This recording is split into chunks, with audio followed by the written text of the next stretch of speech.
Olá, começa agora o programa Mais Saúde da ACOM, Associação de Combate ao Câncer do Centro-Oeste de Minas. No programa de hoje nós recebemos aqui no estúdio a psicóloga Denise Silveira Leão, que vai falar sobre traumas, enfrentamento e sobre como lidar com esse momento de adoecimento em que as dúvidas, os medos, as inseguranças são tão comuns.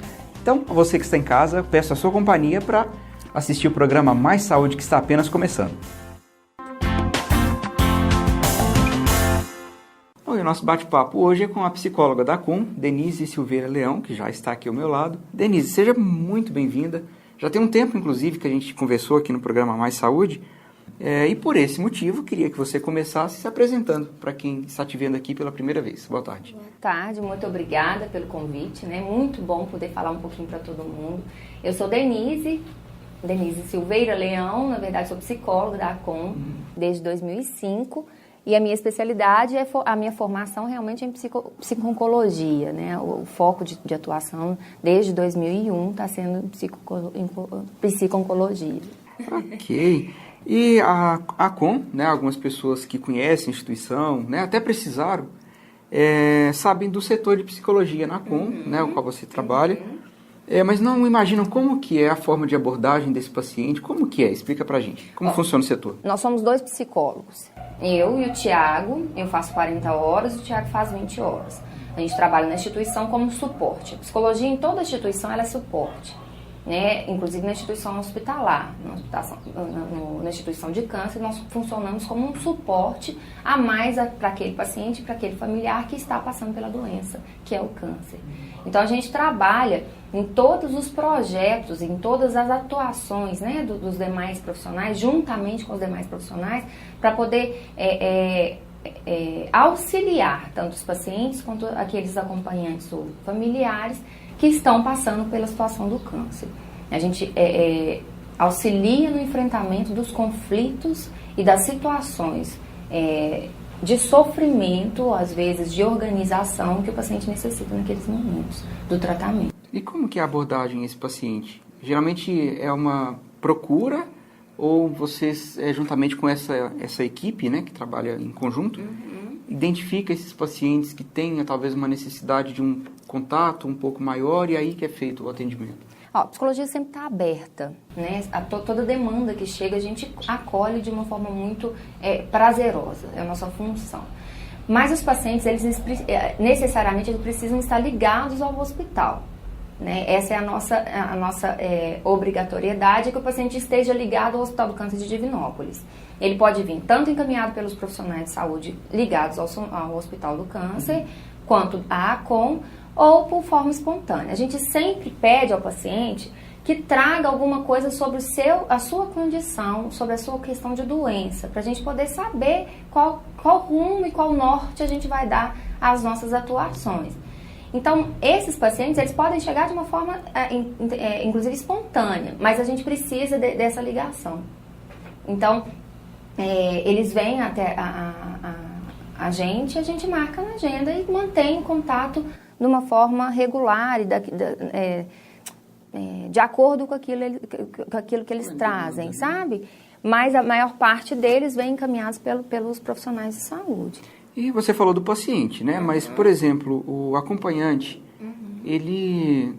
Como que é essa busca? Porque a pessoa, o paciente em si, é muito comum, até vocês que estão em casa, fazendo um parêntese, a pessoa em si, ela geralmente, não digo todos porque vai dar de cada um a particularidade, mas geralmente o paciente, ele tem um momento, ele consegue uma força, né, para passar por aquilo que muitas vezes, eu falo por mim, né, não sei se é a realidade, é mais comum a gente ver o acompanhante, o familiar precisar da psicologia do que o próprio paciente, porque para ele, não, eu estou fazendo aqui a quimioterapia, falta só mais 5, depois eu já estou indo embora, né? Já vou para casa, já estou bem. E a família fica, gente, mais 5, meu Deus, quantas sessões, né? Ele não está muito bem, ele está achando, assim, está confiante, a gente apoia isso, mas a gente vê que ele não está bem, nossa, eu também estou mal. Como que é isso? Conta pra gente. A gente tem que lembrar, assim, o câncer não adoece só aquele que está doente, né? O portador do câncer. Na verdade, o câncer adoece o entorno dele de uma forma geral. Aqueles que convivem com o paciente, inclusive a sociedade. Então, a família sempre tem uma demanda, não digo maior, mas uma demanda muito mais angustiada do que o paciente. A gente brinca lá, porque está na pele, está na carne, e o paciente sabe como conduzir. Por mais leigo que ele possa ser, por menos informações que possa ter, né, por mais simplicidade de informações e de orientações, a gente sabe o que se passa com a gente. E como você mesmo disse, a gente quando descobre, quando a gente está de frente com um problema, quando a gente está de frente com uma situação conflituosa, a primeira e imediata, não sendo, eu não quero dizer de uma forma geral, né? Existem, claro, as particularidades de cada paciente, de cada pessoa, mas de uma forma geral, a grande maioria luta. Tanto é que a luta é contra o câncer, né? Ninguém cruza os braços diante de um problema. A gente enfrenta. Porque a gente tem um domínio sobre aquilo que está acontecendo com a gente. Um domínio particular, pessoal. A família sofre junto. Não sofre, né? Não sofre o que o paciente sente, muitas vezes. Então, as fantasias são muito grandes, os medos são muito grandes. Então, a família também sofre da mesma forma. E a gente procura cuidar deles também. A demanda da família é muito mais espontânea. A gente tem muitas reuniões de equipe, a gente tem muita troca entre equipe e a gente consegue perceber qual que é a família que está demandando mais cuidados, qual a família que precisa de uma organização maior. Então, muitas vezes, o próprio profissional que cuida, o médico, ou o enfermeiro, ou o nutricionista, ele percebe e encaminha para a gente. Mas a grande maioria dos familiares, eles vêm por demanda espontânea. Ou quando a gente percebe também, né? Que a gente tem muitos grupos, a gente tem muitas atuações onde a gente envolve tanto o paciente quanto a família, quanto os cuidadores. Então a gente acaba identificando quem são aqueles que realmente precisam de um olhar mais minucioso, de um cuidado maior. Então a gente sabe e tria essas pessoas e a gente acaba acompanhando também. E dentro da psicologia, quais são as queixas mais comuns, né? E como que elas são trabalhadas? De que forma é feita essa abordagem? O primeiro grande problema, né, diante do câncer é a ameaça da vida. Né? A ameaça não da vida, que a gente fala referente à morte, a ameaça das condições, de perder, de estar na cama, de estar dependente. Essa é a primeira grande queixa, né? Esse primeiro grande medo, a gente chama disso de afeto. É o afeto que mais que é o carro-chefe do momento que você tem um diagnóstico de câncer. Mas são muitos os tratamentos e são muitas as emoções envolvidas nesses passos que o tratamento impõe. Então é o medo, a angústia de se ver pela metade ou mutilado, de não ter condição de ir ao banheiro sozinho, de se alimentar sozinho, de não sentir o gosto, o olfato, de perder o cabelo, né? De perder a convivência com aquele, né, com aqueles que convive, de perder o trabalho. Então é o medo, que a gente fala assim, é o medo o básico da existência, né, de não ser completo mais. Então as queixas giram em torno disso, mas a gente tem, as pessoas têm muito medo, né, das pessoas se deprimirem. Eu falo que quem deprime é porque já tem um histórico de depressão. A gente não pode esquecer que o paciente está aqui agora, ele tem um histórico, ele tem uma história de personalidade, de vida, de contexto, de crenças. Então, a gente não trata aquele ali agora, não. A gente trata uma pessoa que vem se construindo, que tem uma bagagem. Então, as pessoas têm muito medo de dizer do câncer e causar uma depressão. Na verdade, não é por aí. O enfrentamento imediato não é depressivo. De luta. Quero vencer, né? Passar por isso. Aqueles que têm depressão, muitas vezes já têm uma carga diante da vida mais melancólica, mais entristecida, mais pessimista. Então, assim, a gente não isola o fato da história do paciente. A gente tem um foco de cuidado, que é o paciente naquele momento do adoecimento. Mas a gente não isola ele do contexto dele, muito menos da história que ele viveu, o que vive, né? Certo. A gente vai... Antes da gente ir para o intervalo, tem uma última pergunta. Você falou muito da questão da perda, do medo, né, da ameaça da vida. Quando o paciente, infelizmente, né, pela doença ou por alguma outra questão, ele falece, né, faleceu o paciente, e aí os familiares têm um pouco de dificuldade, de repente, para aceitar essa condição. seja imposta pelo câncer ou até por um outro motivo. Como lidar com essa questão tão complicada e tão, vamos dizer, difícil mesmo, que é a perda, que é essa incapacidade, né, de lidar com a morte e o luto? A psicologia, a gente tenta fechar um ciclo. A gente tem um ciclo de cuidados, que ele vai desde a prevenção até o momento da pós-morte, o momento do óbito, né? E pós-morte também. Então, os pacientes são acompanhados, né, até a terminalidade da vida. Existe um projeto que chama Humanizar, onde o Thiago desenvolve e maneja, né, as teorias e as técnicas da psicologia junto com aquele paciente que está em estado de finitude. E pós-morte, a gente tem um apoio aos enlutados. Quando, muitas vezes, o convite é feito para que sejam atendidos individualmente ou, às vezes, em grupo. Então, a gente tem contato, né? A gente também escreve uma história com essas pessoas durante o processo de cuidado. Então, a gente tem esse contato e tem essa abertura. Muitos deles nos procuram, muitos outros não nos procuram. É muito difícil voltar, né? Reviver tudo que se passou, né? É muito difícil, inclusive, voltar ao hospital. Eu tenho pacientes que a gente cuida do Humanizar desde 2005, tem familiar que ainda me liga, que se ainda pergunta se pode vir, mas é entre 100, entre 10, né? Então, são poucas as pessoas que têm essa condição de voltar. E até um alerta, que tem gente que tem tanta vergonha, tanto medo, se embute tanto, né? Por que não procurar? É tão bom pedir ajuda de vez em quando, é tão bom receber uma mãozinha às vezes, né? É um momento muito precioso deles, é um momento de se refazer, é um momento de acolhimento, né, de retomada da vida. E é bom, quando a gente não está dando conta sozinho, de procurar uma ajuda, né? É uma forma de enfrentar, né, de fato, aquele problema, aquela situação, de repente, enfrentando aquilo, que aquilo passa, né? Bom, a gente vai fazer um pequeno intervalo e tem muitas outras dúvidas aqui que eu tenho certeza que você vai se sentir, vamos dizer assim, em casa, né? Porque são coisas muito comuns, situações muito frequentes e que a gente às vezes não sabe lidar com elas, e a profissional nesse assunto está aqui para nos ajudar. Então não sai daí que a gente volta já já. Natal é nascimento, esperança, amor e também momento para agradecer. Em 2015, ganhamos um excelente parceiro, o Centro-Oeste Cap. E juntos temos um grande desafio pela frente: a construção do Centro de Diagnóstico, primeira fase, Centro da Mulher. Durante todo o ano, cada um de nossos doadores manteve viva a missão de combater o câncer e salvar vidas. A missão de salvar vidas é todo dia. Doe a esperança de outros natais.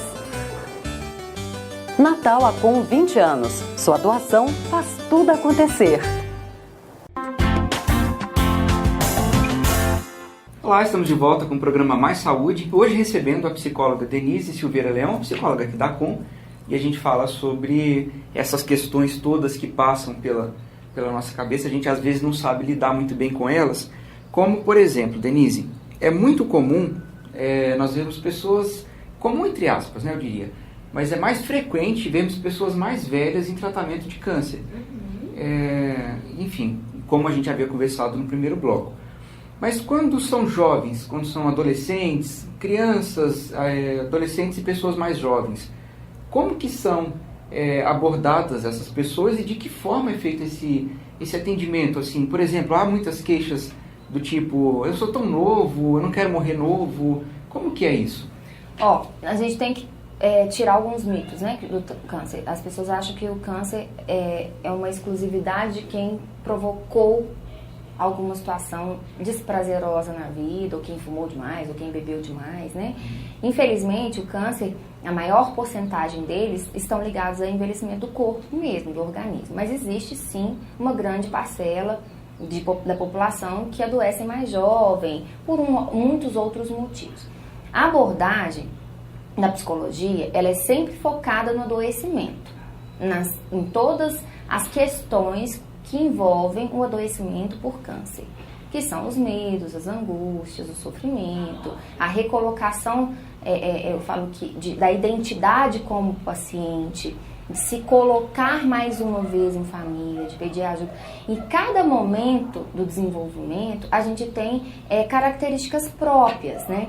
A criança tem particularidades do seu desenvolvimento que a ajudam a enfrentar o câncer de uma forma, ou que atrapalham, às vezes, de outra forma, né? Eu acho que um grande problema da criança diante do câncer são os adultos, que na verdade a criança ela tem uma força, porque ela lida com as coisas de uma forma mais simples, muito maior que a gente imagina, muito mais eficaz também do que a gente imagina. Acho que até por ser criança, né, a forma com que a gente vê, né, tão pequenininho, a gente mesmo cria, né, tudo isso, já passando por tanta dificuldade. E para a criança aquilo lá é só um momento que ela lida com uma simplicidade muito maior, como você mesmo mas não é um momento banal, é um momento de sofrimento realmente, é um momento difícil real, é um momento real, de dificuldade real. Porém, a criança tem as características da infância que auxiliam nessa forma de enfrentar a doença daquele momento. Isso não quer dizer que ela vai crescer. Né? Depois que ela crescer, ela vai trazer outras questões daquela fase do desenvolvimento que ela teve a doença. As pessoas costumam muito se apegar em traumas. A criança não são traumas. A doença deixa marcas em qualquer momento que você passa por ela. São marcas que muitas vezes a gente pode trabalhar de uma forma mais adequada, que a pessoa, mesmo marcada, ela vai viver com maior qualidade de vida. Vai buscar um convívio mais saudável consigo mesmo e com os outros. Então, as marcas, elas não deixam de existir em momento algum. Tanto as marcas boas como as marcas ruins. Mas a gente, como profissional, a gente auxilia em todos esses momentos, né, tanto na juventude, quanto na infância, quanto na velhice, para que essas marcas sejam elaboradas de uma forma saudável, para que a pessoa consiga conviver com elas e viver também a vida que tem, né? Porque às vezes as pessoas deixam de viver para viver só de marcas. E aí não é saudável, e aí não né? é saudável. Isso não é só o doente que faz, somos todos nós que fazemos, né? Às vezes a gente se apega a essas marcas, né? Que as pessoas muitas vezes chamam de trauma, mas que são marcas da existência, que a gente se apega a elas e deixa de viver. Ou vive em função delas. Vive em função delas. Né? Na adolescência, na vida adulta, existem algumas particularidades que eu acho que é o momento, a gente tem, claro, uma identificação maior, que é um momento mais difícil, que às vezes tem um projeto de vida, tem filhos para cuidar, né? Então são fases que a gente tem que ajudar no manejo dessas questões, né? Para que eles possam enfrentar de uma forma melhor e mais adequada. Certo. O nosso tempo é até um pouco curto, né, como você sabe, mas eu não queria encerrar sem falar com você a respeito do Novembro Azul. Como que a psicologia pode ajudar, inclusive, aí não tanto para o paciente, mas a psicologia voltada na prevenção, no auxílio às dificuldades que a prevenção tem de se concretizar, né, por causa de preconceitos ou outras questões que envolvem, por exemplo, os exames preventivos para o câncer de próstata. Como que a gente pode lidar com isso para tentar minimizar, não sei se seria a palavra correta, essa questão tão grave que é do preconceito? Todos nós profissionais de saúde, né, todos nós envolvidos com cuidado, a gente tem que ter uma atenção maior às questões de orientação. Nós somos instrumento de orientação. Então, todos os homens, inclusive aqui na ACOM a gente faz isso muito, de uma forma preventiva, a gente orienta quanto ao zelo por si mesmo, né?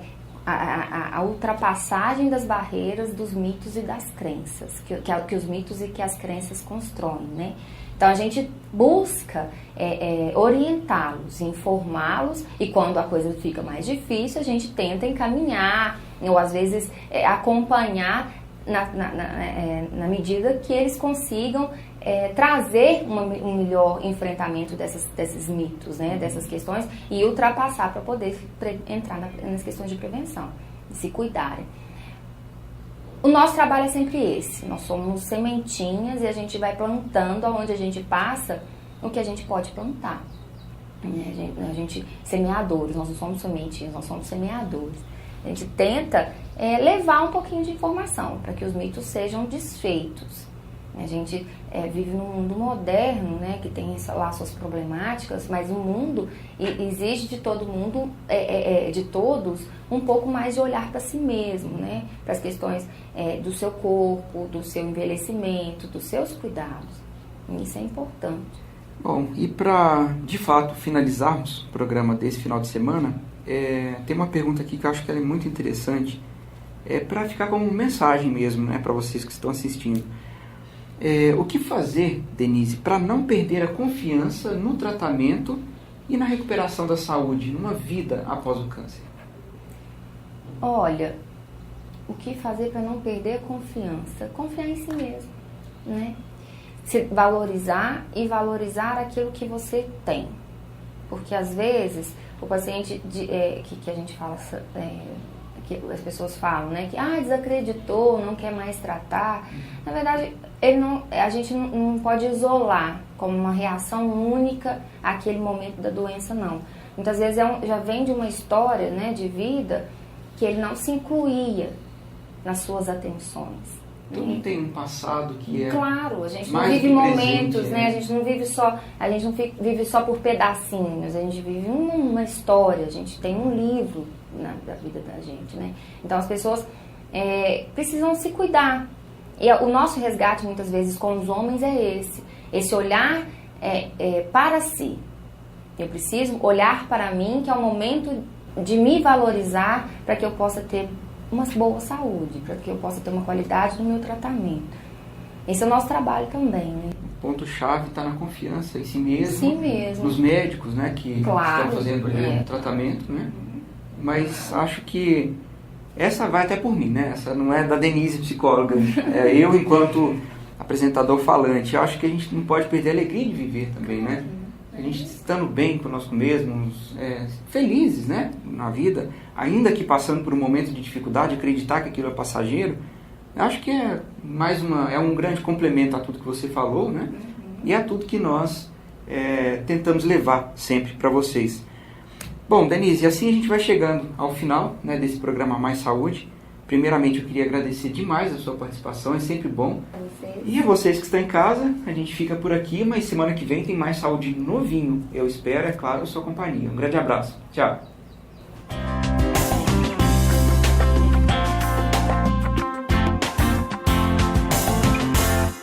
Suas doações fizeram a luta contra o câncer avançar muito nesses 20 anos.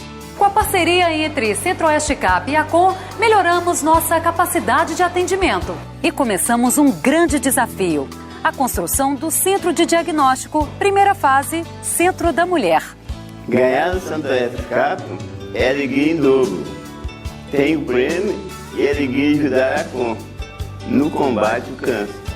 O Centro de Diagnóstico será um marco para o combate ao câncer com mais agilidade nos exames, diagnósticos e início de tratamento. Sou de Campo Belo, eu sou doadora da ACOM desde 2005. Hoje estou aqui na luta contra um câncer, estou sendo acolhida pela ACOM e recebendo tudo de volta o que um dia eu doei. ACOM 20 anos. Sua doação fez tudo acontecer.